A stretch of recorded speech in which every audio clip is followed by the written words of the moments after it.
G'day everyone, it's Michael and Matt and Ruben from Bullion Now, bullionnow.com.au, bringing you the effervescent Friday. That's it. I should have done that. Whoever's in the king chair should get to do that. I feel confused even just looking at the screen now. Well, I can't work out which camera to look at. I feel like you should have just waited to see if anyone noticed anything, like if anyone felt anything it wasn't going to last long before I got confused. Gee whiz. MP wants you to swap back already. Yeah. Feels wrong. Yeah, what a view. Yeah, you should try it from this side of the camera. It's really odd. No, it seems like I'm talking backwards. Nice, I can see the chat now. It seems like people have picked up on it pretty quick. We have Mech Wes finally made it to an actual live stream. Welcome. Oh, welcome. Caught us live. Hooray. There's a big Canadian push earlier on in the chat. Is it Mathayu coming in from Canada? It's 11 p.m. Nice. We've got the UK representative, James Howitt, always up at crazy hours of the morning to tune in. Got E-Waste Ben. Andrew and Kath. Welcome. With the fantastic photos. Desi watching from my son's kinder. Well, I suppose repurposed it for a Bullion Now YouTube viewing cast device. this up onto the big screen. Wonder how much you're going to hear. Whenever I went into the kinders, for my kids, it was always chaos. Yeah. I was causing most of it. But, Good stuff. All right. I don't know what we want to launch into. We've got a big old pile of silver sitting there in between you. I think that's... we do. Cool. Was it just just something therapeutic to run your hands through if you ever get bored? It was actually, I don't know if we even want to talk about it, but this was actually an epic buybacking. Really? It's been earlier on in the week. I was going to say it's been a while since we've done one of those. It's been a while since we've highlighted one of those. It's probably the appropriate phrasing because there's been a fair bit going on this week in particular in the buyback front. Oh, it's been a crazy week for buybacks this week. Absolute insanity, which is good. It keeps us on our toes. Like I said last week, it stresses me out a little bit from a cash flow perspective, but it's good. People are doing what they're meant to do with their bullion. You know, they sell it when they need the cash to invest into other things. So we encourage it. But yeah, we don't very often see, and this was only a part of it, but we don't very often see this quantity of 1 ounce bars, coins come in one hit. So from memory, there was like 350, 400 of these. There was about 400 coins came in. This is all in the one sellback. There was kilo bars, I think, and 10 ounce bars, and it was a real mix.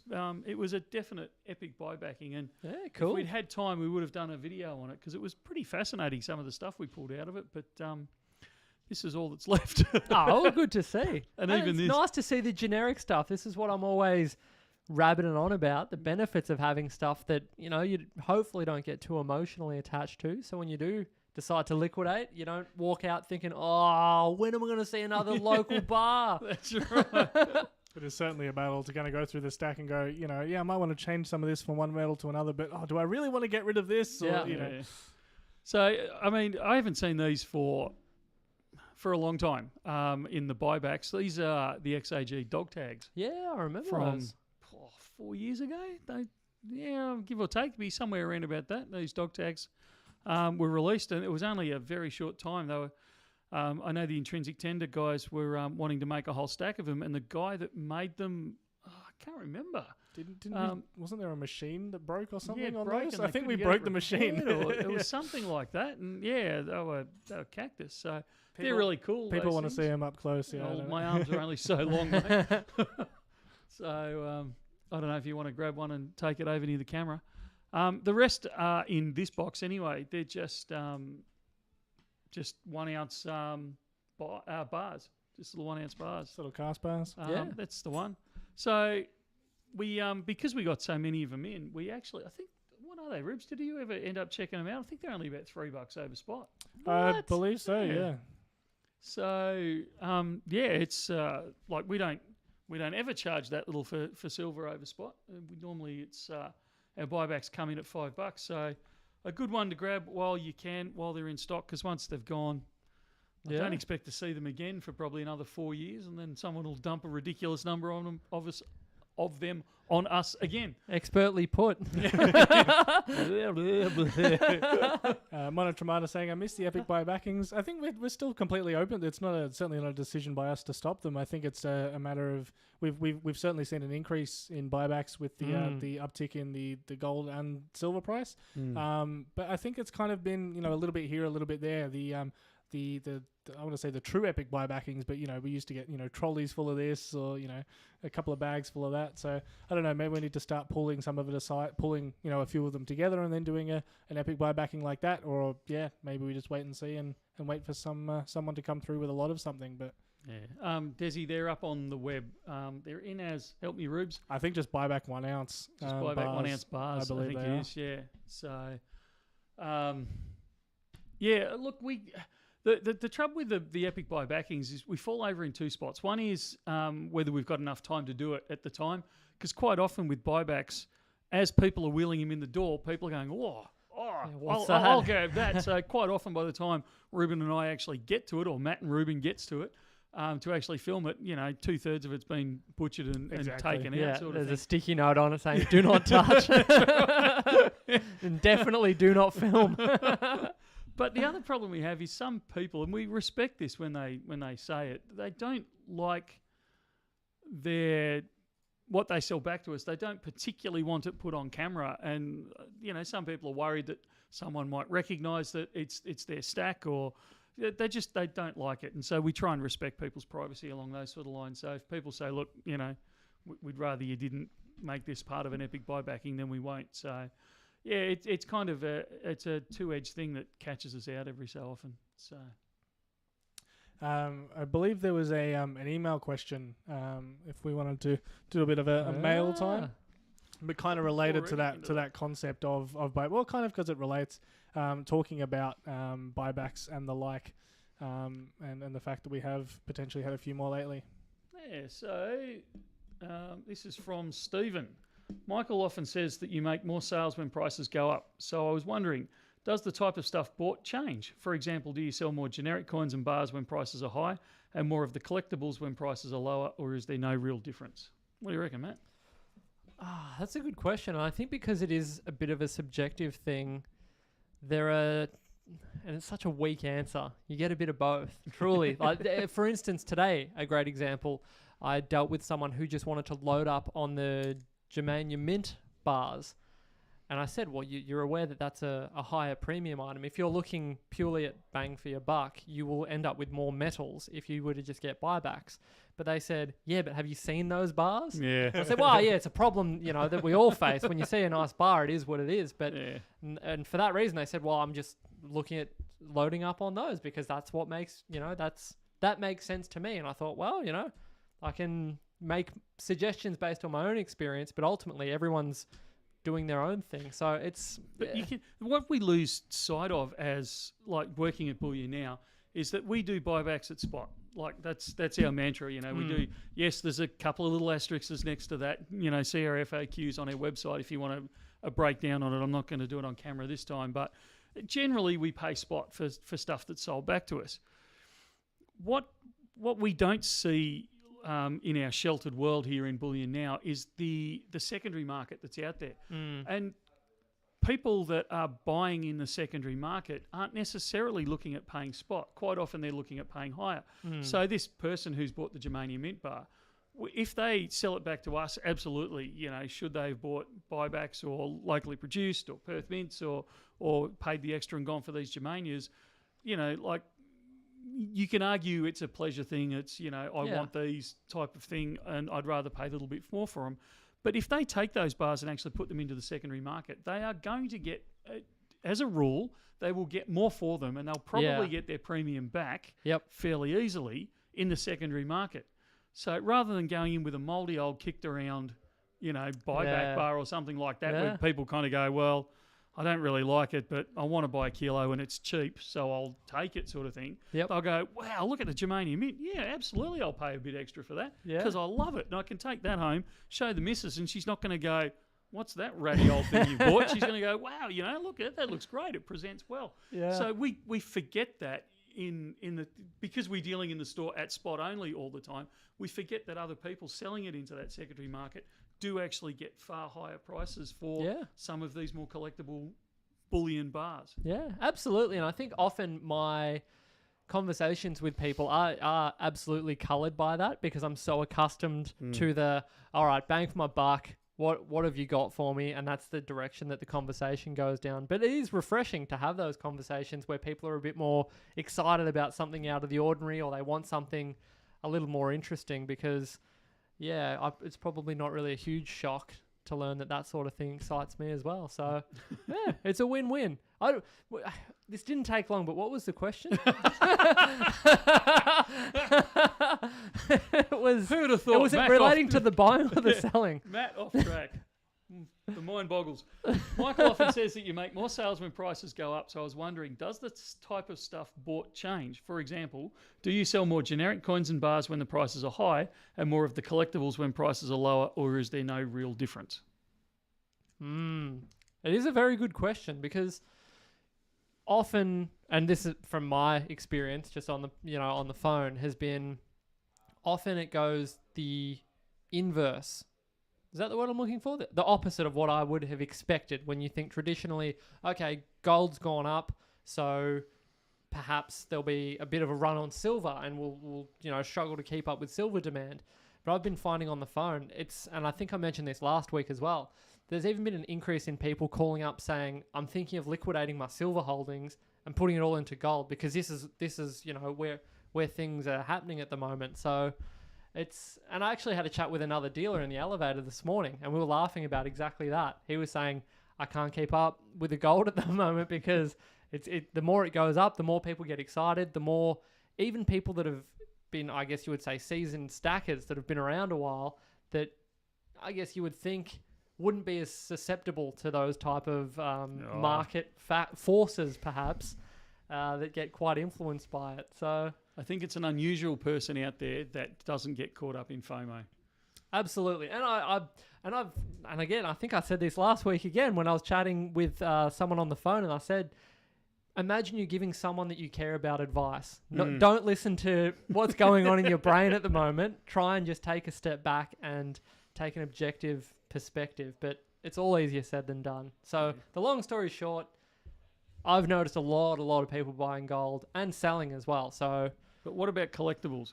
Like you just mentioned the Germania Mint bar. Yeah. Have you noticed more people picking those up because they're saying, well, it's like, because as a percentage of the overall price, the premium is not as great when the spot price is up. Yes. So are people erring on that, or are they saying it's dearer, I'll take the cheapest option I can find?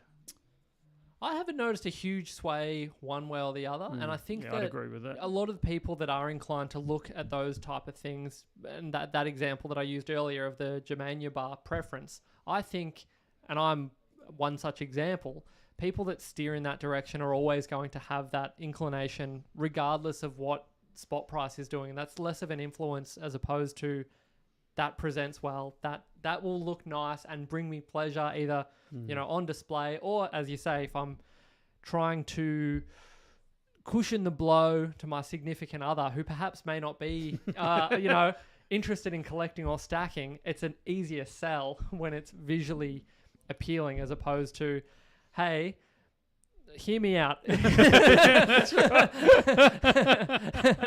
The lads at BN said the milk spots aren't a problem. It doesn't matter that it's been hit with a hammer. You got to watch, the whole How to Invest in Bullion series with them, and then you'll understand. Then you'll understand. I tend to find that it doesn't actually, like you said at the end there, I tend to find it doesn't make that much difference. People will err to whatever their bias is at the time. So whether spot's up or down, the Bretts of the world, and I am picking on Brett a little bit, and that's okay. He doesn't watch. Yeah. He's a bit of a Neanderthal when it comes to IT. But Brett very much steers towards bang for buck. He'll say, whether the price is cheap or expensive, I'm just going to buy the cheapest, rattiest old bar I can find for the cheapest price. Whereas the likes of, I was going to say you and I, but let's speak for me, so I'm not dropping you under the bus or anything like that. But I walk in and I'm a bit more of a deal junkie. So I'll go, I don't kind of care what the price is. If I can see value in it, and it tickles my collector bone or whatever you want to call it, then that's at the point where I'll go, well, I'll buy that because I can see value in it, whether it be dollar value or whether it be this is pleasing to me value. Yep.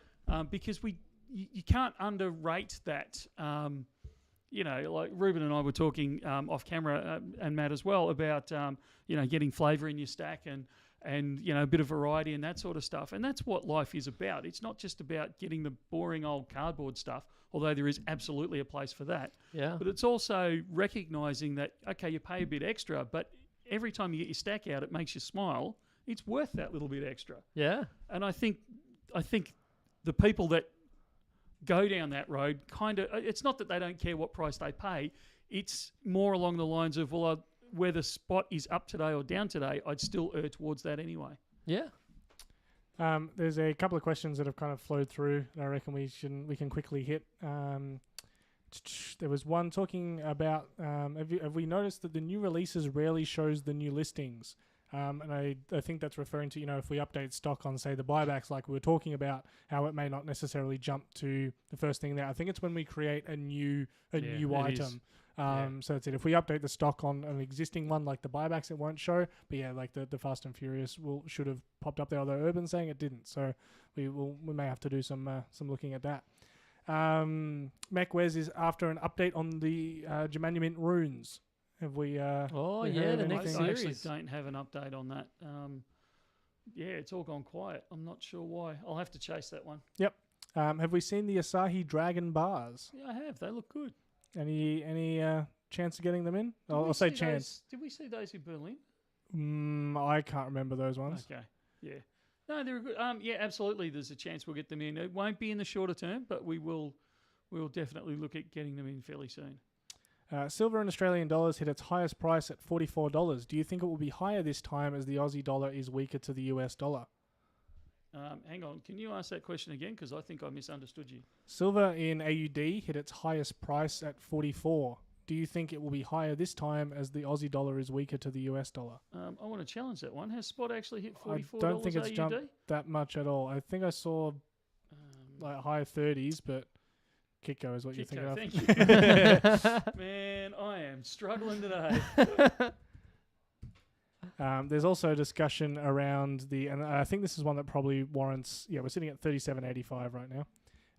This is probably one that warrants a separate video, but talking about, is there enough is there enough physical silver to match what is being sold as paper silver? No, hasn't been for decades. And no, silver's at 37.85. So you might be looking at like. Sorry, he's talking about in 2008 to 2010. So when it hit its highest back then at 44 Australian. Yeah.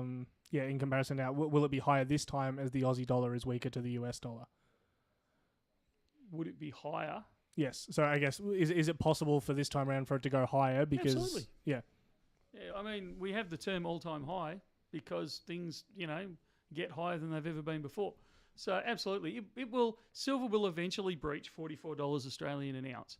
Whether it's this week, this month, this year, or this decade, I'm not here to say I've got a crystal ball that will actually tell me. But it certainly wouldn't shock me to see silver above that $44, $45 Australian mark in the not too distant future. Some clarifications on the mammoths. Mark wants to know. Me too.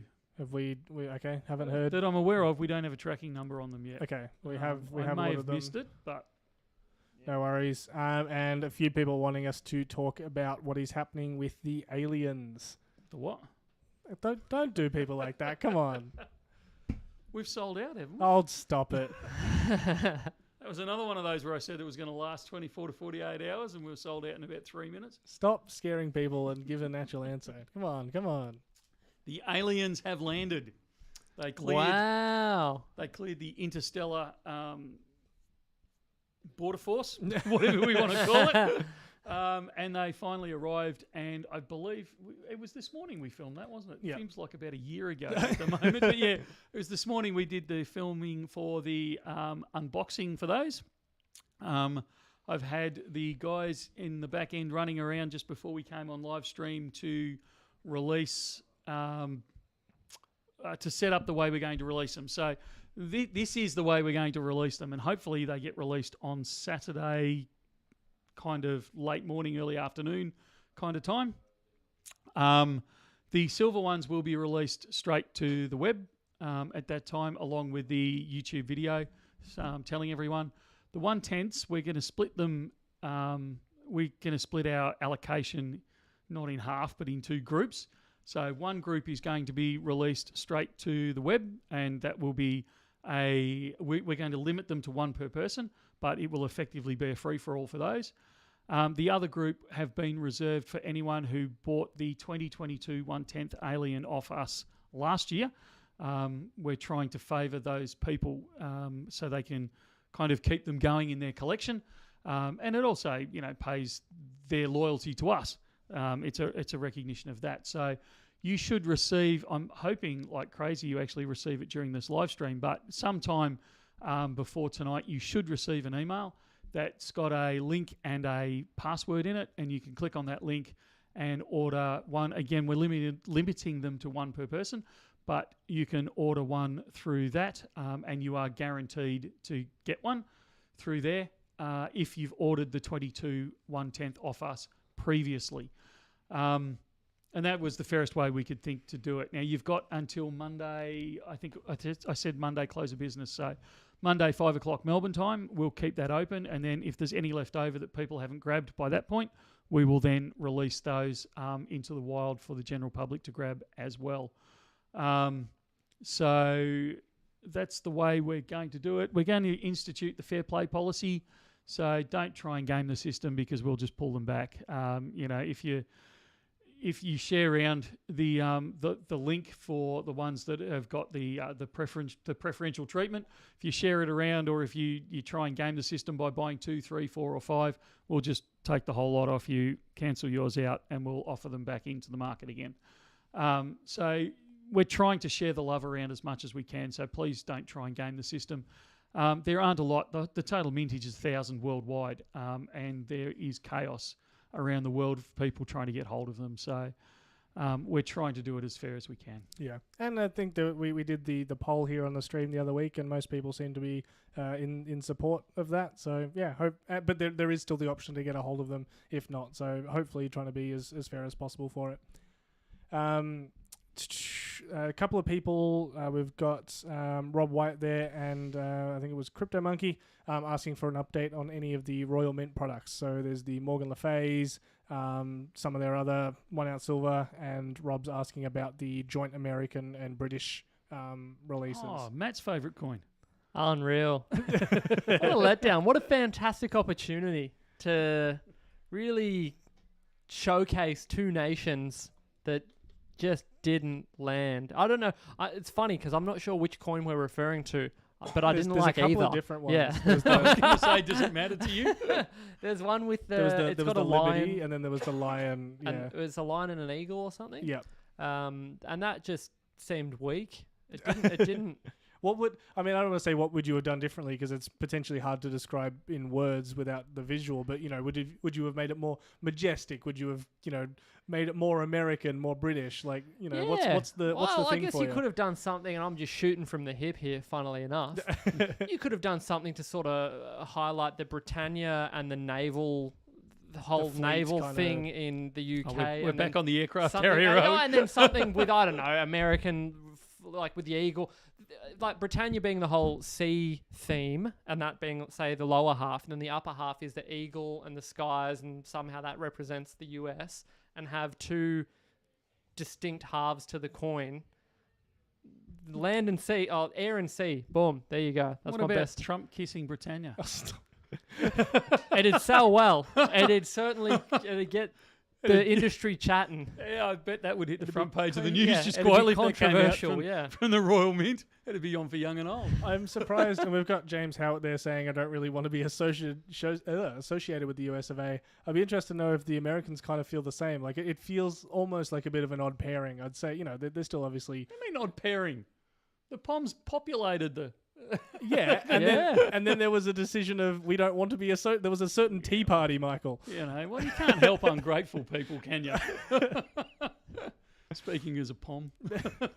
Martin says, hi, have you stocked any Scottsdale Mint products before? Well, if we're counting the Alien from the previous year, we have. But we've also gotten... stocked other at Scottsdale yeah, products. we've gotten some of their other rounds and things before. We've had some of their... some of my favourites were their Tombstone Gold looking things. Yeah. They hammered style. They look like little golf balls. Great, Yeah, that was cool. They were little golf balls, they looked like, even though it was flat, just that little, the dimpling. We do love Scottsdale Mint stuff. Hopefully we'll get a wider variety, but yeah, the Aliens are the next thing up.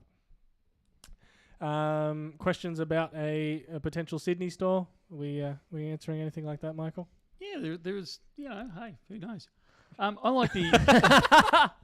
I want to touch on the Andrew Macaulay comment there. So as CDBs, I always do that the wrong way around. CBDCs. It's like EFTs and ETFs. I always confuse those two as well. As CBDC gets closer and closer, do you think that Aussies will use gold and silver as currency for the black market, etc.? I actually don't like that question, and I'm not trying to say it's offensive or anything along those sort of lines, but it's the same argument that people use for $50s and $100 notes is, you only use them if you're involved in illegal activity.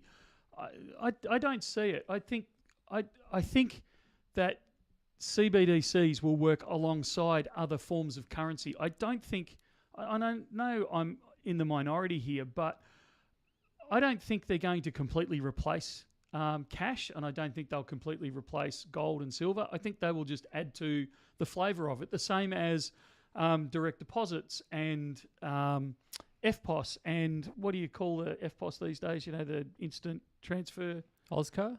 Osco, Pay ID. Pay ID, those things. They haven't actually, none of them has eliminated the other. I mean, even checks are still getting around. Yeah, they're not used a whole lot. And they will be phased out. The government's actually said that they're going to phase those out by the end of this decade, I think it is. But I think in the short to medium term, the CBDCs will actually work alongside the likes of gold, silver, cash, Osco, those types of things. So I don't think you're going to see a sudden rush one way or another. I'm not meaning this to be a direct counter, but it kind of flows through a little bit into one of the things I wanted us to take a look at this week, and that is to do with Bank West ceasing some of their physical stores, and it says they're under pressure to direct customers away from branches and kind of get them to focus in on digital banking. It says that's now one of their new KPIs. They have a dedicated portion for digital migration of customers. So they are being told to actively push people towards, they're saying already 97% of people are using these digital forms instead of the actual branches, but even that percentage, they're still trying to push more people towards it. In my head anyway, that is what I feel like is likely to happen with a central currency of some description, a CBDC of some description. Is it becomes harder and harder. You find the institutions will make it far more attractive to try and use them, and it will just eventually reach a point where it becomes more and more impossible. Look, it's lies, damn lies, and statistics. Yeah. You can pull any statistics you like. Of course. So saying 97% of whatever are electronic. I mean, if they're looking at customers and saying 97% of customers do electronic, I mean, all of us do, almost everyone does electronic transfers and electronic banking, but it doesn't mean that's the only thing we do. We still use cash, we still use barter systems, we still use all those types of things. So it's just another... I think it's short-sighted to say, well, 97% of people do this, therefore we can get rid of cash. I think they're missing the point. But I think the argument that people would say is that's because that's the direction they're trying to take it. They're using those statistics to say, see, this is why we don't need it. It's not just a case of, because you're 100% right. You can use statistics to argue whatever, but people are saying that it's the banks pushing that particular idea. Yeah, but Bankwest is owned by CBA, I think. I think that's right. If I'm incorrect, if I'm not mistaken. I think from CBA's perspective, it's a very clever marketing tool because they've taken one branch and they've taken that electronic, but they can still service the cash market. They can still service the over-the-counter market because they've got all the CBA branches around there. So I think it's a clever play to actually go, well, this is our electronic arm and this is our over-the-counter arm. So it's a little bit, like BN.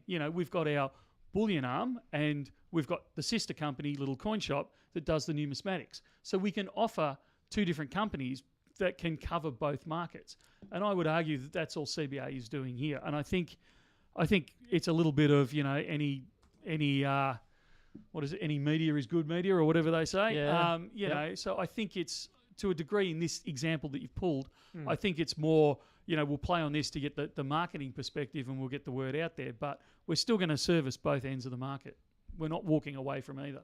My perspective is that it could just be a bit of a test for them to see. Well, that's it. You're saying it is a smaller group. It's like, well, hey, let's see what the reaction is to this. Someone in chat was saying that they've closed their account specifically for that reason with them. I think it could just be a bit of a sample. Let's see what happens. Yeah, look, I think I don't think that's an unfair statement either. But any business should be trying new things and, seeing how the market reacts to it, whether it's a positive or a negative. We trial that at BN. We'll release a coin in a different way, or we'll try a different marketing ploy, and sometimes it works and catches us off guard, and sometimes it completely fails, and it doesn't work the way we thought it was going to. So we won't do that again. That's just a normal part of business. And to be able to say, look, we can still we'll lose a few customers here, but a lot of those customers will migrate over to CBA anyway. But the customers that do stay, we will be able to service those at a higher level electronically at a cheaper price. So we can offer better service at a lower cost. Yeah. Which is what, the modern world is about. I think it'll be interesting to, that's it, see what happens. Obviously, it's one of those subjects that people would love to know what exactly are we going to move towards, and it's one of those things that we really can't know. And I think us here going for the far more educated and factual, don't like to speculate around that world too much, but it is absolutely something to consider and look at and be aware of, I guess. Yeah.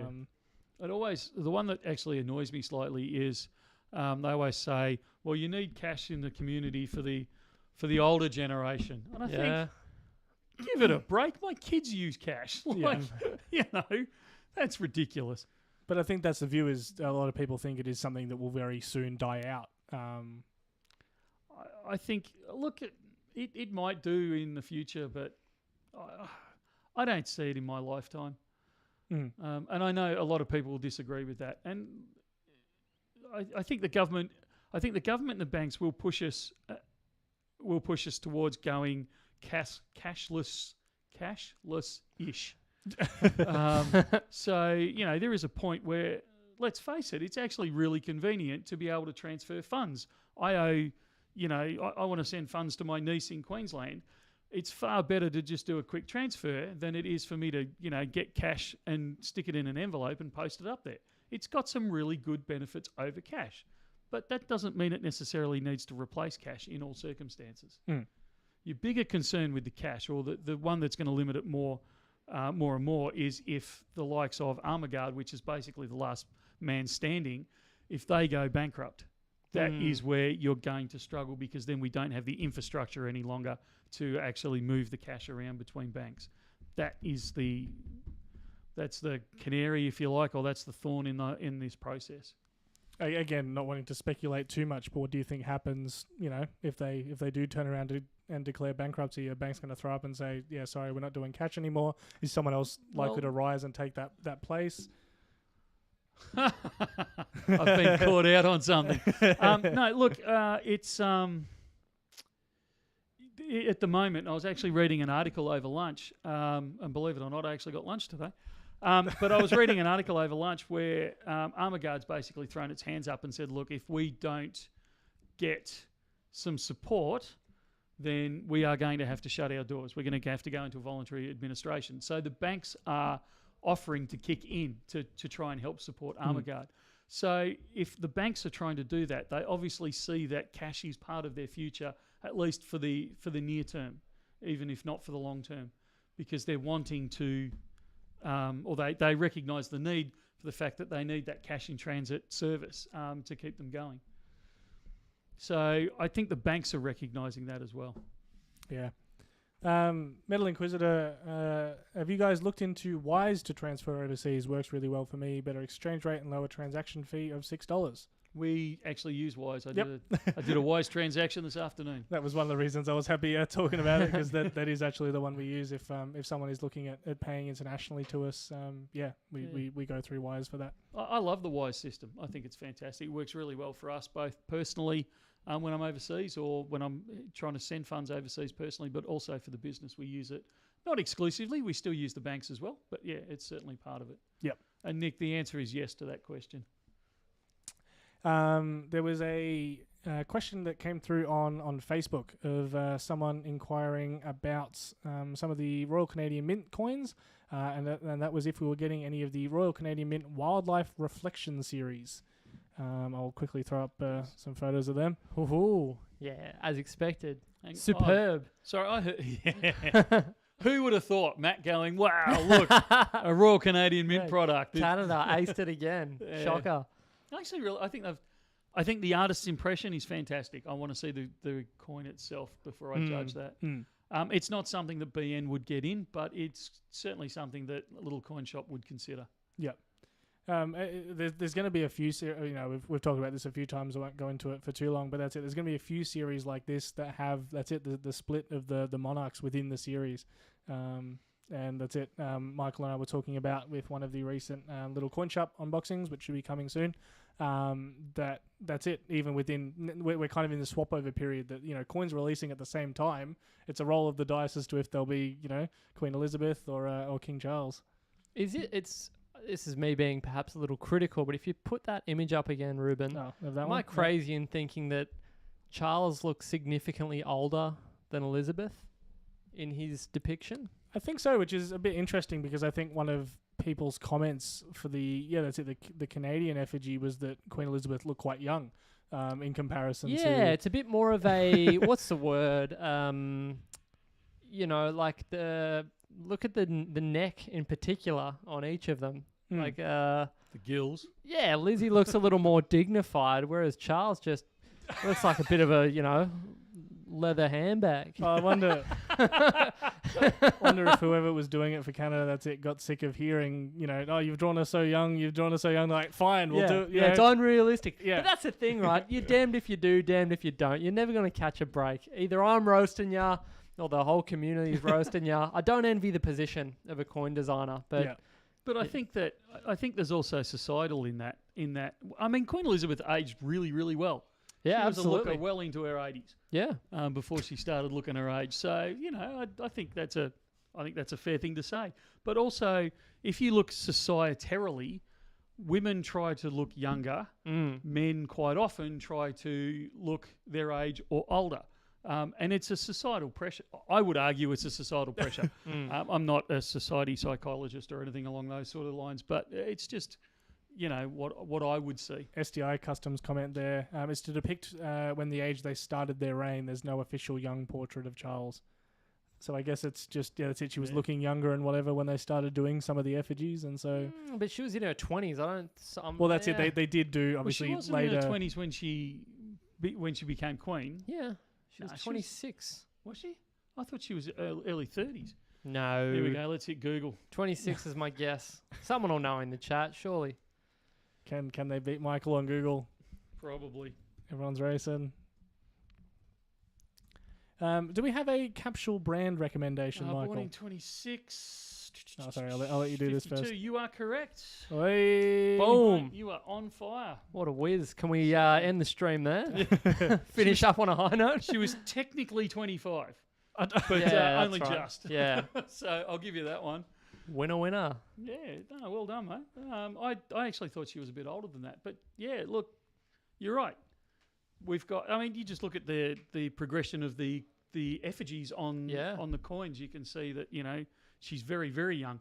Yeah. And then, gets old. It's quite like Queen Victoria with the sovereigns. You get the young heads and the old heads. Yeah.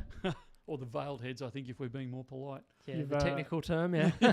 You've earned one poll, I think, from that victory, Matt. Oh, wonderful. To use up your sleeve. Yeah, I will reserve that right for sometime in the next 10 to 15 minutes. There was a question from Rob White. I have a number of coins without capsules. What's the go-to brand to get and where to source in Australia for coin capsules? And I actually had someone on the Instagram ask us what brand we used as well. So the best brand to get, in my opinion, is Lighthouse. Yeah, Kane's recommended those as well. If you're going, like, if you're going to spend, if you've got a coin that you want to protect properly for the long term, you grab something like the Lighthouse, or there's another. What's the other main one? Lighthouse would be my pick, but there is also VST, either make them or get them in. I've forgotten the name of them. Yeah, okay. Yeah, So you've stumped me. But even in a Lighthouse capsule, they can still spot, they can still tone. I would argue they still will tone. Well, yeah, some of that is almost, it's like a, what's the word? It's a foregone conclusion from the time that it was minted. You can then put it in an airtight thing in a perfectly temperature controlled room and so on, and you can still find milk spots and things like that. The other thing to bear in mind is the potential cost associated with that. If you're wanting to encapsulate 5 coins, no problem. But if you've got a collection of 500 loose coins, you need to ask yourself if it's worth spending. I think there's somewhere in the order of about $9. They're about 90 cents, about $1 a capsule. Yeah, I always say ballpark. $1 a capsule. Yeah, so if you're going to do that times 500, you might think, maybe this isn't, I'll just pick out my favorites. Don't do it to all your generic coins, would be my advice. Particularly when selling back to Bullion Now and they're still worth the same. Exactly, yeah. It's not going to add any value to a bullion dealer. I'm incredibly reluctant to encapsulate a coin that doesn't come with a capsule. Yeah. Because usually they're not designed to be locked away and kept behind perspex and all that sort of stuff. If you're paying for that high quality coin, as a rule, it will come with a capsule. Yeah, you would hope so. Yeah, so, and I'm being a little bit hypocritical because I do have a couple that I've encapsulated just because I want to handle them more frequently and I don't want to put my smudgy fingers all over the coin face itself. But as a rule, if it comes naked, I stick with it. I don't tend to encapsulate them. Very accepting of you. One of the other things we released this week, Michael, was the interview with Germania Mint. Oh, that was a classic. That was so good. That was so nice to see an interview on the channel. It's been a while between chit chats with people in the biz. He does scroll up a lot better than me, doesn't he? Hey, look, he's a sharp looking operator. But yeah, lots of positive comments on that video, both of just the interview overall, but also on just the story of the mint and where they've come from, and the success of their products today. It was very cool. Have you got a link to it? I can grab that. Bung in a link. So I highly recommend listening to that interview. He's a fascinating young man. He's not actually that old. Well, when you're looking from my side of the fence, he's not actually that old. And very switched on, very intelligent. And one of the things, and I was saying this to Matt before we went on stream, one of the things I actually regret is that we didn't actually video that interview the night before, because Ruben and I were chatting to him at a gathering the night before about his life story and the story of Germania. And he went into far more detail off camera and went into some quite hilarious sidebars to things that had happened while he was setting it up. And I couldn't get him to get that relaxed on camera and actually joke around and actually talk about some of those incidences, which, I get, it's hard to work in front of the camera at times, but he's an absolute star. And a real gentleman, a really personable, really nice, genuine guy. Well, I was going to say, I think that speaks to it even more when you're saying that there's actually even more genuine character, off camera, as opposed to someone that, puts it all on for a show. It's like, no, well, actually he is just a straight up guy. Yeah. Questions coming through about where the number one Germania Bear Bar is up to. There's a few people asking about that. I have tracking on that one. It is on its way. I've been told. So we haven't got that in hand yet. I have a tracking number saying that it is on its way. I'm actually a little nervous of that one turning up. Kane, we're not starting the bidding now. Yeah, well, this is the problem. We are going to get absolutely hammered over this one. But that's an auction. We'll see what someone's willing to pay for it. That's kind of the. We'll put it through the website. You know, it'll be what it is. Yeah.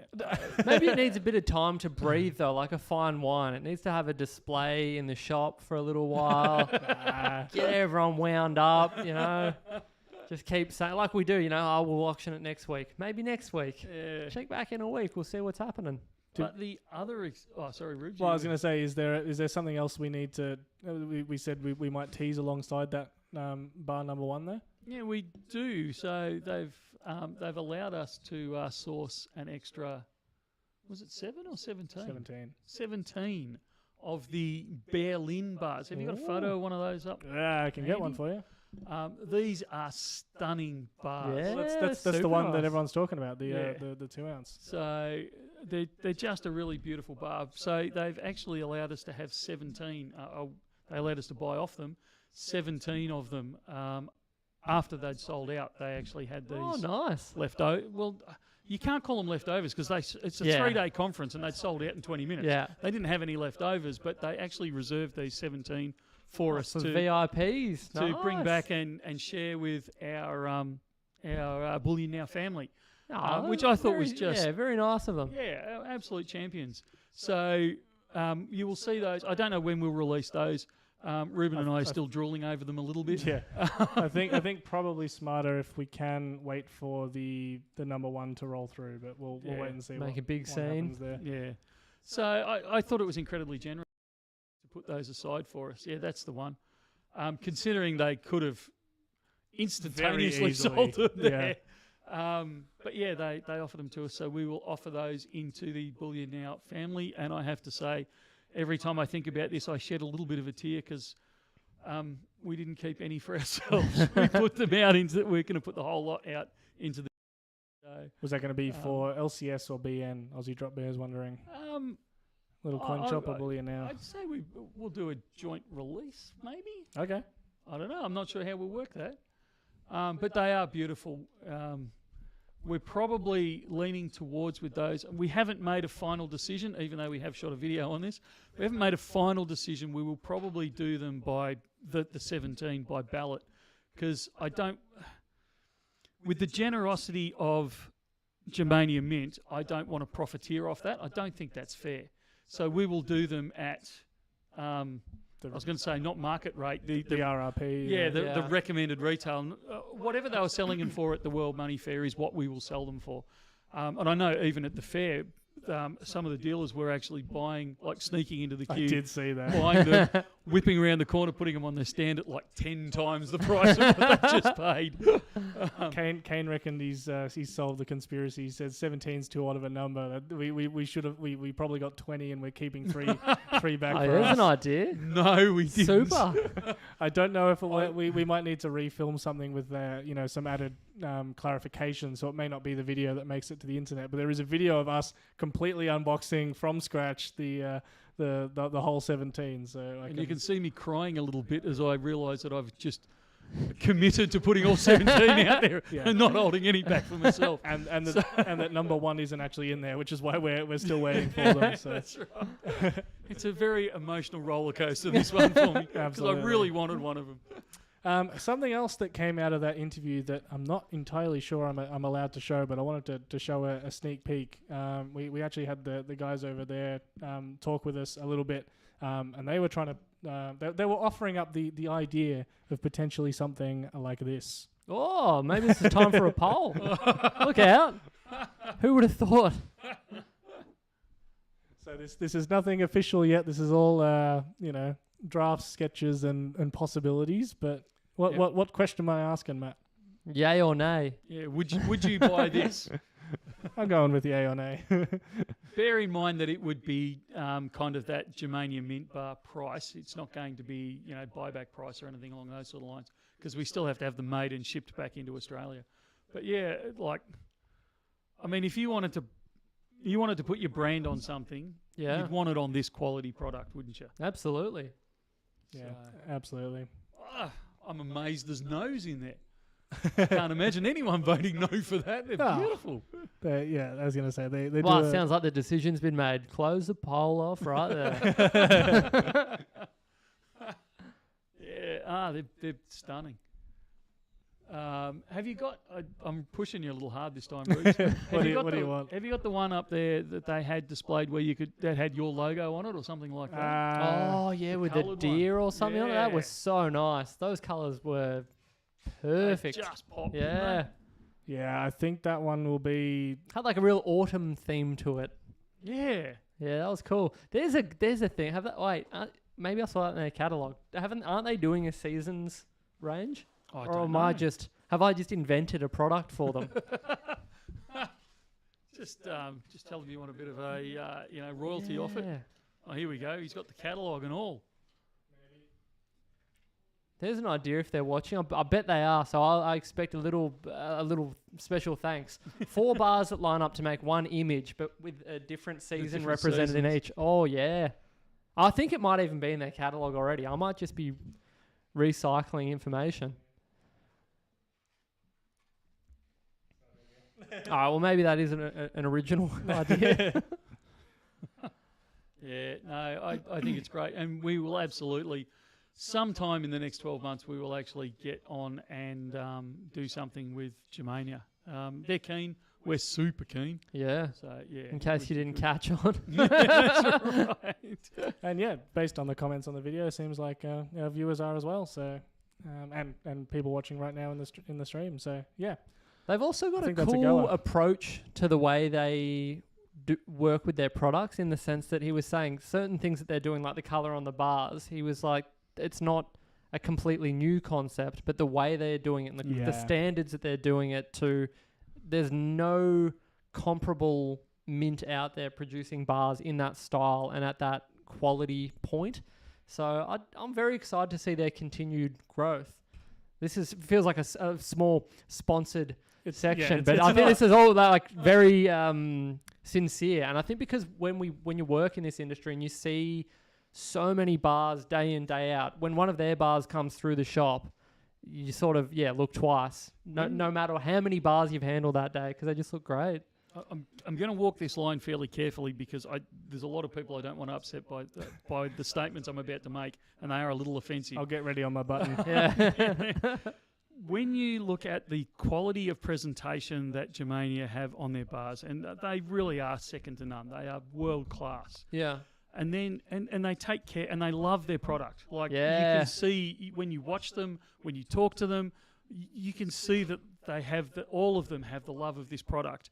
And then you get something like what Perth Mint used to produce for their kilo bars. You really are standing on toes. Yeah, wow. But they were like, I think you're safe because you're talking past tense. But yeah, there well, was. their new bars are a lot better. Yeah. Okay. Perth Mint listened to their credit. They listened to the market and they changed their product. But to be honest, their previous bars, they were crap. They took no care, no love of it, and there was no passion in their bar. It was just a lump of metal, and they didn't care if it got kicked around and rattled its way. It was like they were put into the box from 2 meters across the room, right. one at a time, just lobbed into the box. And I remember because we would look at it and think, okay, well, it's come via road freight. But geez, unless the guy's gone 200 k's an hour over every speed bump and every rut, ripple and corrugation. It was very hard to justify. But it was funny when Ruben and I were over at the Perth Mint, because we always kind of, we'd say to our customers, look, you got to understand that they rub up against each other as they cross the nullarbor, and so you got to expect a little, marks on them and the rub marks and scratches. And then when Ruben and I went over to the Perth Mint, they had one on display there. And it looked exactly the same or worse than what we had over here. And it's like, can't use that excuse anymore, can we? I still wonder if that's because they knew we were coming and they're like, get out the bar that looks like theirs. Put the shiny one away. So that still makes me laugh to this day. But yeah, so look, we've probably banged on enough about Germania, but this is not a sponsored section. We don't get kickbacks other than number one of one. I don't think we've ever got a kickback from Germania Mint. We're huge fans of their product. So yeah, that was good fun. Need to also correct James Howard and the fact that we do not drink Fosters over here.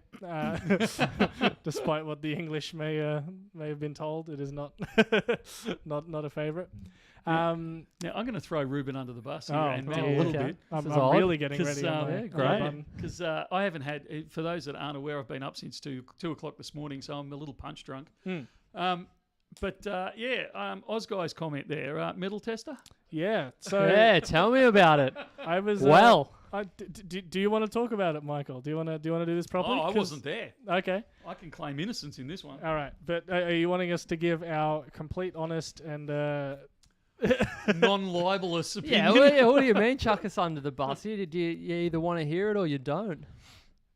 yeah? No, I Do reckon. you want to do a poll or what are we No, going just to... go for it. You can so just be careful with what you say. But for a little bit of backstory for people, I know Greg, who has been asking, I'd say pretty much every single week, so I'll give you a little shout out for that, Greg. But also, there's been a few people asking about some gold testers we spoke about. I don't want to even give a date. I'd probably say 6 to 8 months ago. I think it'd be longer. Yeah.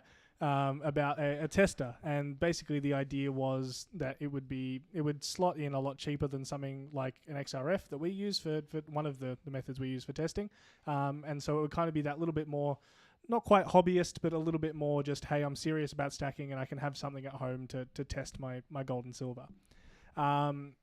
We did some initial tests. We did some on stream. Things were a little bit, it picked up some things really well, but there was some others that it really, in our opinion, didn't pick up correctly. And as if this is something we were going to be putting our brand behind, as this is a device that you can use to test your stack and things like that, it was kind of fairly important that it hit some of those things. I was kind of the biggest no. I was like, nah, it's not filling me with confidence. It's not doing what I wanted. And Matt and Michael would, particularly a little bit on stream, but also off stream, would sit there and go, come on, what are you doing? Like, let's do this video. Let's, get them up for sale. Let's do it. Matt basically grabbed it the other day and went, nah, look, we're going to do something about this. Let me just test some things on it. And I don't know if you want to give your... All right, I'll dive in. Yeah. We've come this far. So I'll be the This is not first. necessarily the opinion of Bullion Now. This is just one guy, one guy's experience. I was such a big advocate because... Conceptually. All right, so for a bit more context, I had tested a handful of coins. It was a couple of sovereigns, a Krugerrand, just some I guess you would say standard world gold bullion coins. And this particular device not only verified the purity of the coins, it also identified based on the weight which particular coin it was. It would actually say Krugerrand when I put a Krugerrand on there. Which is not something an XRF can do, I despite the much heftier price tag. I was absolutely dazzled, I think is the appropriate term. I was very impressed. Mesmerized. Yeah, I thought, this is it, Not quite chuck the XRF in the bin, but I thought this is a red hot contender, particularly for, someone who may be perhaps like myself, interested in things like sovereigns, world gold, and it just gave you that extra level of assurance that the dimensions of what you were working with, not only the purity was accurate, but so too were the dimensions. So I was really, really impressed. Then I decided, when was this, the other day? I don't know, a couple of days ago. It'll be a month ago. Whatever it was, to sit down with, it must have been about 30 or 40 different items that had come through buybacks. So I had everything ranging from 10-ounce minted gold bars from Perth Mint right down to 1 gram minted gold bars. I had florins, maybe even a crown, US constitutional silver. It was I put it through its paces, I guess you could say. And the conclusion that I reached, this is based on Matt's research only, is that given that this channel, our focus is bullion, and as a result, we deal with a really broad spectrum of products, whether it Absolutely. be fractional, minted, cast, all that sort of thing. So when we're testing things, we need to be certain when we're handling this type of thing, because not only is it important obviously from a business stance, it's also one of those things that for us that like trust is everything. So if you're not confident in what you're dealing in, it's not a great look. So in that sense, I should probably wind back a little bit. The reason I'm highlighting all of this is a number of the tests that I conducted with this tester, it gave up very mixed results in the sense that gold was showing up as tungsten or copper or even silver in some instances. And I'm not discrediting the tester. I believe that what we did is we were testing things that were probably Outside quite the a bit scope. beyond the scope of what the tester is designed for. It also came with an informational card, which is probably, there's a good there's a 50 lot of or 1 60 ounce, coins on there. There's a lot of 1 ounce gold coins on there is what I noticed. And that was what it picked up very well. Exactly. And things like sovereigns, a lot of the 22 karat stuff was great, but a lot of the silver coins that we tested, like the old florins and things of that nature, it just went completely off the chart. It didn't work at all. So as a result, it would be interesting to know, and I don't think we can tell, but it would be interesting to know if that was in the database. I don't think so. And that's what I was sort of alluding to with the informational card that came in the case. It did highlight a number of what I guess would constitute generic world gold coins. And it's referred to as a gold tester. So there's no, I don't think there was silver highlighted on there, but what we found was the 1 ounce and we did the Canadian 2 ounce Pideford coins, the, what was it? The saber-toothed tiger. And that worked through the capsule, no problem at all. So I think in a general sense, it was really functional. And I suppose for what it's intended for, it was great, but it's well beyond the scope of what we handle here, which is and what we sell to our customers exactly. who are likely to use it, I think is the key. So I think we still need to do the review. I think it would be worth doing. And I think I want to compare it to other things though, more less of a, hey, we're going to do this and then, put our name behind selling this device. I think doing the comparing it to something like a Sigma, an XRF, Kane mentioned before the ping tester, even just the app with that, I think can work great in certain situations. Let's do that comparison, and then from that video, people can draw their conclusions as to, hey, this is something I want in my arsenal to help me find fakes, or hey, actually, a lot of what I buy is, I've got some 1 gram bars in there. It may not pick those up properly. This maybe isn't the device for me. So it'll be the definitive tester test. And look, I think if you've got we have customers that basically just buy sovereigns. And I think if you wanted it as a sovereign tester, I think it would actually be okay.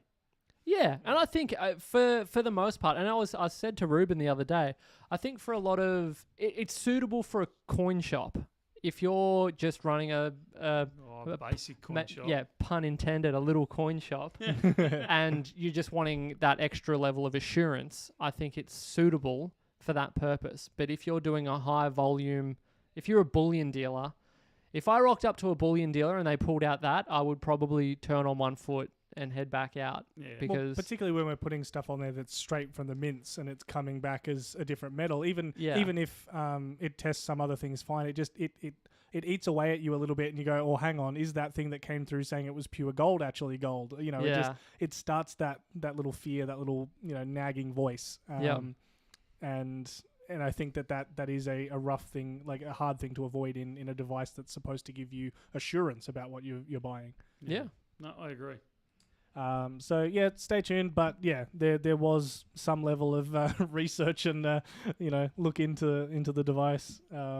It was a lot of fun. I was very animated.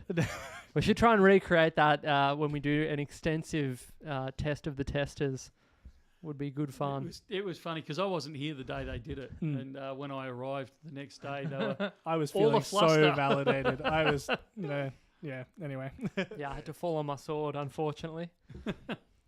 Nah, all good fun. All right, what do we got next, Rubes? Wanted to talk about the piece of rock or whatever we wanted to call it that's sitting there next to Matt. I'm hoping Peter is still in chat and can maybe provide some additional updates for those that aren't aware. We did a ta-da. We did Where's the spinner? We need the spinner disc. Give a full 360 of it.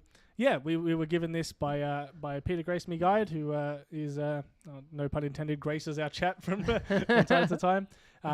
We met up him at one of the BN World Tour events.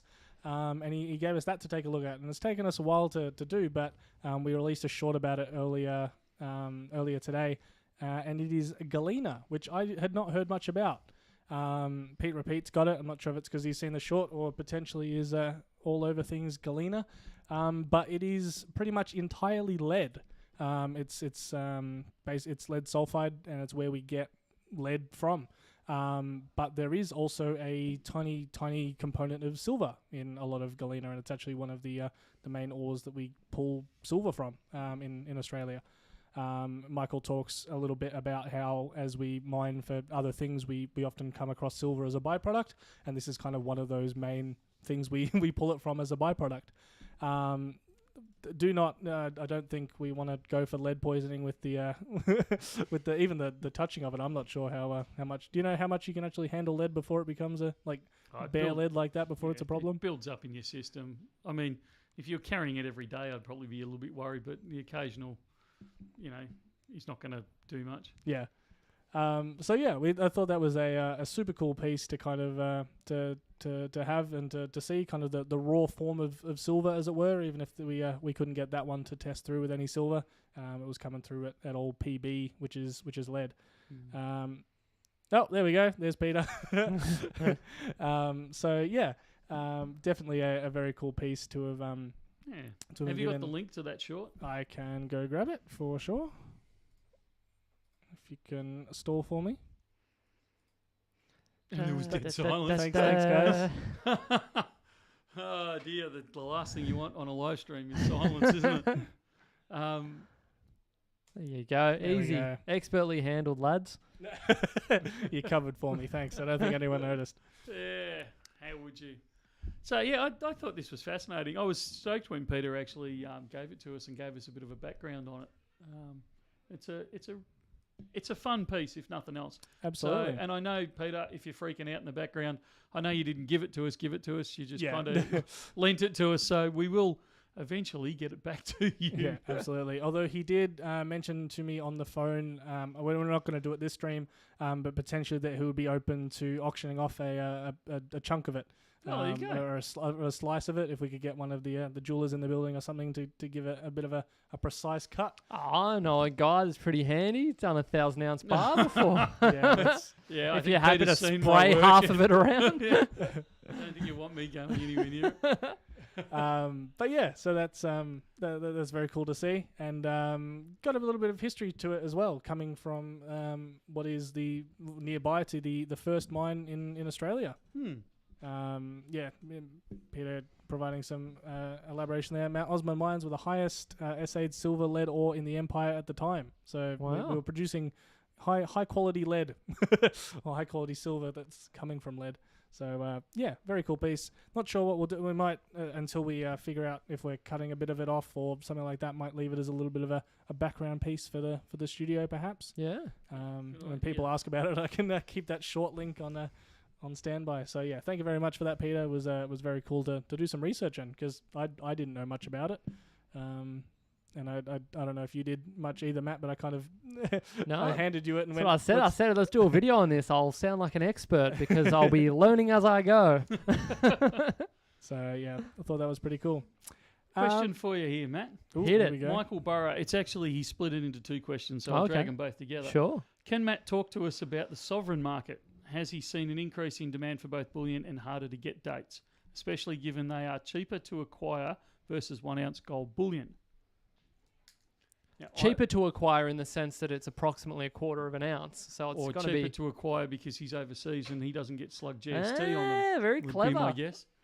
It's a great question. So currently, the bullion sovereign market is, I would say, just as far as I'm concerned, it makes up a component of the generic bullion market. It's not the type of thing that even coin dealers aren't putting huge premiums on generic bullion sovereigns just because they are so readily available. So it's that type of thing that I love personally, because I'm going to just sound like a broken record here, but it's a piece of history. And when you hold something like that, the idea that once upon a time, this was in circulation in just the general Australian economy. So people were using this to buy their groceries for the week. That really spins me out that what was the legal tender value of a sovereign was £1. So this was a 20 shilling coin. And now, you're looking at a melt value of somewhere in the order of $750. Yeah. I think when you hear people talking about inflation purchasing power of $1, I love that example of, what you could buy with a sovereign and then what a sovereign is worth now. I think it's just, it's the type of thing you can see. I hope this gives some insight as to how I fall down these rabbit holes and end up spending so much of my life getting right deep into the history of these things, because there's a lot to learn with sovereigns.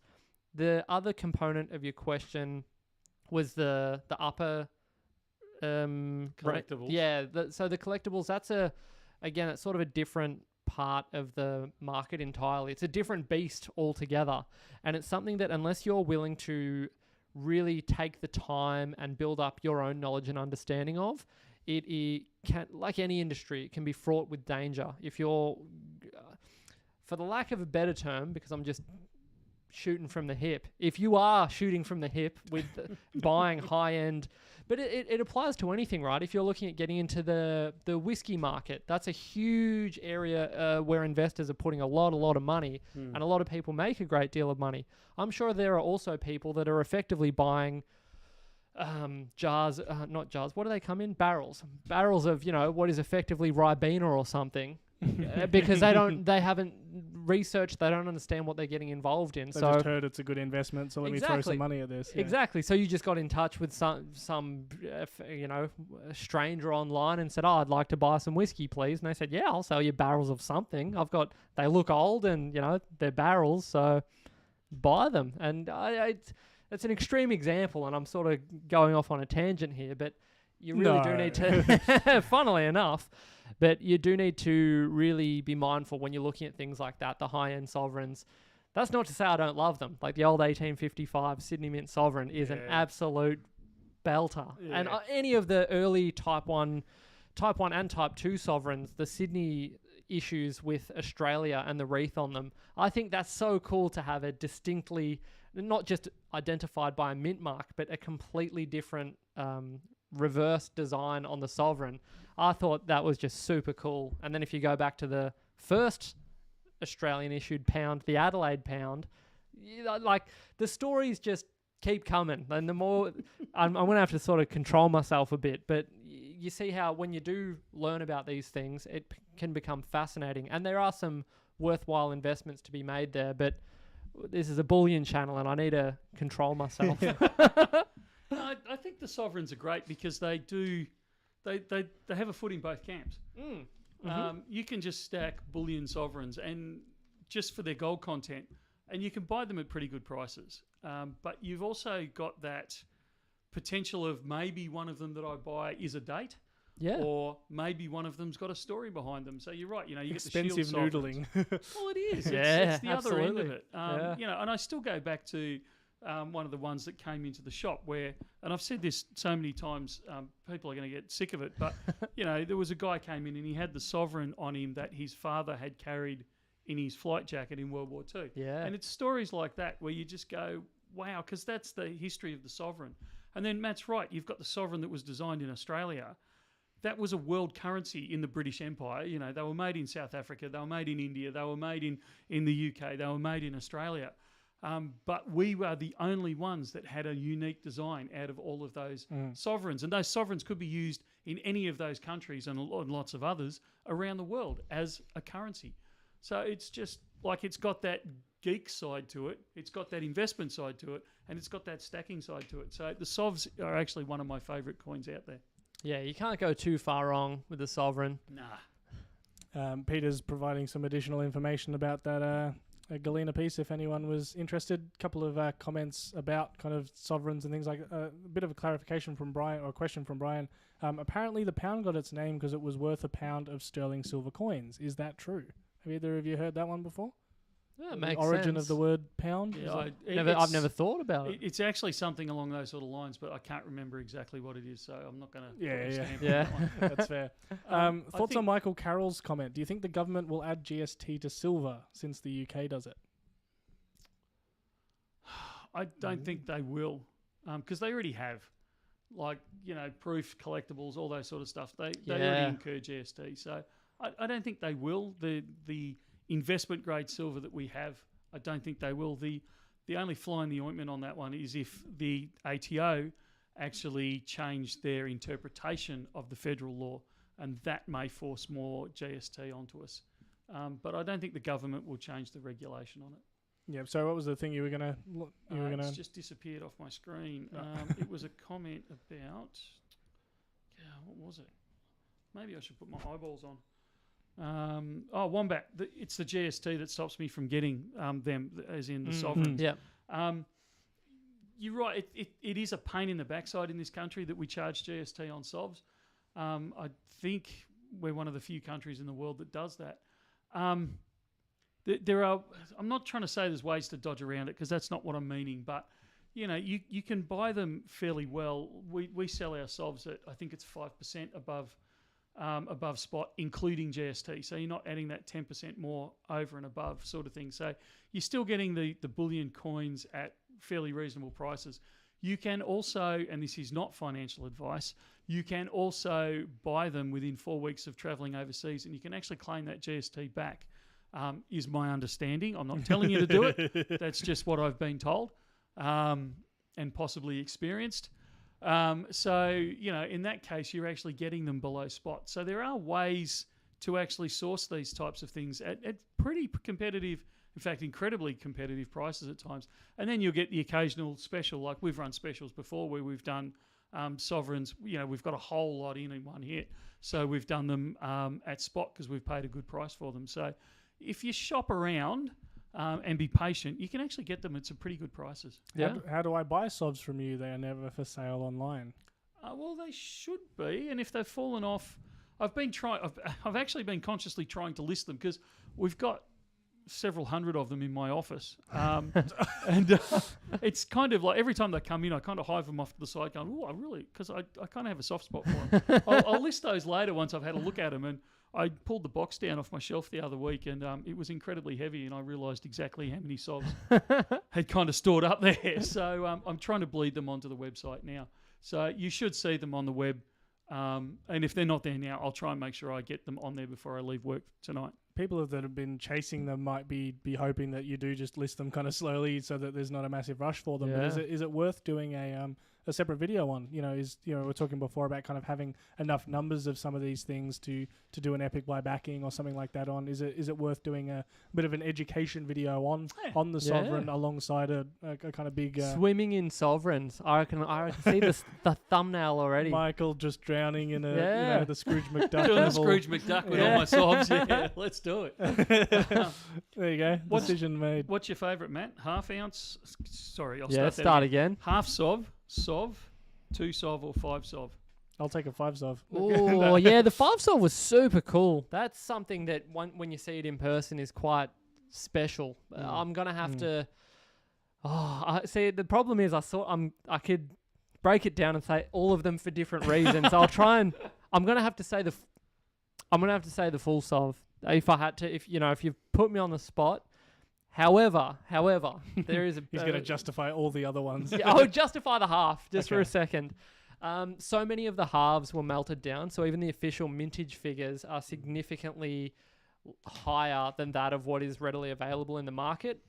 So you can often expect to pay a little bit more of a premium again on a half sov, because when gold values would fluctuate and at times get up around that level, they were some of the first things to enter the melting pot. So half sovereigns, particularly those early ones, like the Sydney Mint type ones, you're looking at huge money to get your hands on those. So I'm going to go back. I'm going to say sovereign, just a full sovereign. That's it. What do you got? No, I'm a little bit like you. I like all of them for different reasons. Yeah, so you stitched me up. Little bit. You knew it was going to be an impossible answer. A little bit. I think my favourites are actually the half sovs. If I was pushed to, Yeah, you know, so here we go. you know, the choice between your oldest child sort of thing, I'd go the half sov and the shield, like your type ones, that sort of thing, sovs. So they're my two kind of favourites. But I love the fact that they produced a 5 sov. Like that's just that's madness. That's quirky. Yeah, and you don't see too many 2 sovs for circulation. getting around there. So Yeah. you know, it's just So yep. and we've actually got 5s and 2 sovs and halves and 1 sovs in the box. So we should do that. You're right. Yeah. Interesting question from Nicole there. Yeah, I highlighted the same one. Yeah. So thoughts on 90% silver to 1 ounce rounds or bars? Will the 90% be worth more than the 1 ounce round in 15 years, or is it all the same? Cheers. I would say going to be worth less. 10% less, perhaps. I don't think I understand the question. Thoughts on 90% silver to 1 ounce round or bars, as in a comparison between something that's 90% pure? Yeah. So they're saying, if I had am I going to get more for my 90% coin comparatively than my pure 1 ounce coin? Yeah. Well, technically, it depends on the coin. Yeah. If you're dealing with in a bullion sense, it is what it is. But you know, you might have a 1932 florin. Well, have big bucks on your hands. Does it matter too much? Because I remember only 3 or 4 years ago, we used to buy back quite frequently quite large amounts of pre-decimal Australian currency with things like crowns in it, florins. Quite a variety of ones that I think now are going individually for quite significantly higher numbers, and we don't tend to see them through as often anymore. I would say almost you were better buying some of that kind of thing back then, and then waiting for it to accumulate value. Yeah, I still don't think. I mean, it depends if we're talking 90%, which is mostly US stuff, and or international stuff, because there's a number of countries that did 90%, or whether we're talking the Australian 92.5. You're right. If you pick out a key date, you're going to get more for it. But as a general rule, I would argue that people like pure. They don't like the non-pure stuff. So whether it be fractional, 92.5 or 50% or any of those ones, I think most people prefer the 1 ounce. So I would say on a standard, level playing field, you're going to get more for your 1 ounce than you are. You're going to have a bigger market for your 1 ounce than you are for your 90 or 92.5%, or whichever way you want to go. Yeah, because you're referring now to a niche within a niche. Yeah. So I would agree with that. I think the other reason I don't like Australian 92.5%, and it's better because you get less crap with it, so less copper, so it takes up less room. But the disadvantage of the 92.5 is if you've got a bucket of 92.5, I'll guarantee you.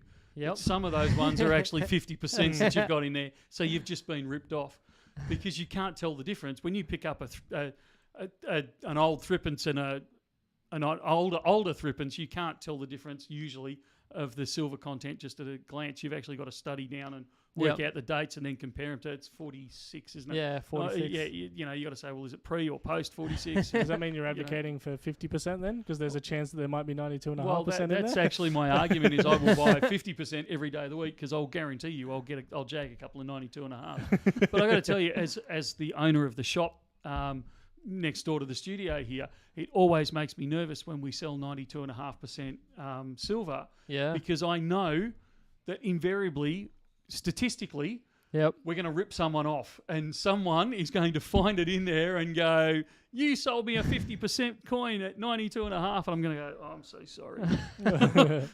Of course, we'll refund the difference. It was an honest error because you can't pick out every single one. Yeah. We are getting to the end, Michael. We need to do the 60 questions in 15 minutes. 15 minutes? No, it's in like 8 seconds, isn't it? Could be. He changes the number every week. Going. That's the fun of it. So the idea for this segment is if you've had a question that we haven't hit for the rest of the stream, feel free to pop it there. Or if there's just something you want us to quickly answer, we will not go into too much elaboration because we're trying to hit as many questions as we possibly can. But yeah, we can at least do a quick yes or no kind of simple explanation on something. So fire away. Any updates on the Call of Duty bars? Nope. What is being released next week? We've got a education video. We've got the aliens coming tomorrow on the Saturday. Is there any other? No, it's not. It's next week. It's a couple of weeks' time, but we haven't talked about it. The new Perth Mint coin celebrating their 125th anniversary. Hey, yeah. Wow. Can't talk too much about it, but You've already said too much. yeah, but Schmidt coin. Keep some powder dry for that release. They're doing them in silver, gold, and platinum, and in limited numbers. So yeah, good one to keep your eye out for. Roxy's dad, the aliens have arrived, and we will be dropping the video tomorrow. So stay tuned then. We don't have an ETA on the mammoths. We're in the dark on that one. Gold or Bitcoin? If we're talking about investment, gold every day of the week. If we're gambling, it's a different story. Why did they stop making $200 coins? Gold was worth too much. Yeah. They were only selling them at a very, very. It was like $215 or something to get them Some in fairly the first tight margins. Yeah. Even back then. We used to be able to buy them at less than face value. Unreal. What a time. Back in my day. Back in the old days. Should I flip collectible silver for quick profits or hold long term? This is not financial advice. That depends on you. I have some that I will never sell. I have some that I go, it's had the big leap. I think even if it keeps growing, it's going to grow at a far lower rate. So I'm better off getting out of that and putting the money into something else. Favorite lolly? Taking too long. Yeah. Platinum price prediction. Up? Look, I've been a platinum bug for the last couple of years. I'm still a platinum bug. I still think it's got legs. Any Geiger silver coming? We've actually got... if you're after cheap Geiger 1 gram minted bars, you know, the ones that shine up under black light, we've actually got some of those if they're on the web under buyback. 1 gram minted at the moment. Screaming bargain for those things. All right. Someone wants us to get crystallized osmium for sale or show and tell. What are the odds? No? No, Okay. I'd say not. And STI Customs hit it on the head. I forgot chocolate-coated sultanas. Wombat's wondering when the wombats are coming out. Don't actually know with the wombat because we don't get access to it. Did we get Kane a Germania t-shirt? I don't think they do t-shirts. They do hoodies. They do hoodies. We've got one of those kicking around here. Hiding around somewhere. How many more versions of the carded coloured dragons to come? Perth are Somewhere between 5 and 100,000 There's 9 different versions, isn't there? at least. Yeah, I think They there's did 9 versions. I think 8 or 10 different PNCs just through Australia Post. Yeah. We got to pick up the There's pace no here, shortage don't of them. Yeah, keep We're going, following- Ruben. Favorite form of potatoes? Chips. Is there any other way? Any roast. low mintage releases coming in? I'd say the aliens, the 1,000 Yeah. and the gold's pretty low. Did we order from the Royal Mint yet? Surely. I think so. Best website to look at historic spot price graphs. I use goldprice.org. I don't know about you guys for previous ones. The problem with those is that they take the current, most of them, take the current AUD USD ratio and they apply it retrospectively. So you'll quite often get incorrect valuations in Australian dollar terms when you're looking historically. So just be aware of that. 2024 Tudor Dragons out of the Royal Mint. We ordered any? Are they coming? I believe so. When's the pullback on gold? Non-financial advice. I don't know, Matt. You got an opinion on that one? A quick opinion. 3 weeks. Koala release date for 2024. That's got to be soon. Is that 100 questions yet, Rubes? I don't know. I've still got so many more to go. Does Bitcoin have intrinsic value? No. Any chance of getting the new gold Spanish coins? On the fence on that one. 1/10 gold cooks. I don't think we get a hold of them, and I'm not sure exactly when they're coming. Higher ceiling gold or silver? Highest. I don't understand the question. I guess which has the potential to shoot higher up in price. Well, it depends on your time frame.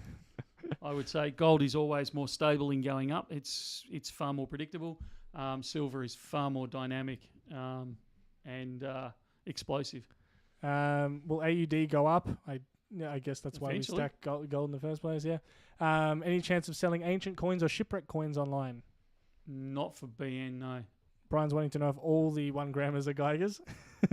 Yeah, you really whiffed it when you said that. If You've got to assume that they're all the same. Yeah, might have whiffed that one a little I bit. reckon. If you're after one, This could shoot me. This could really blow up in my face.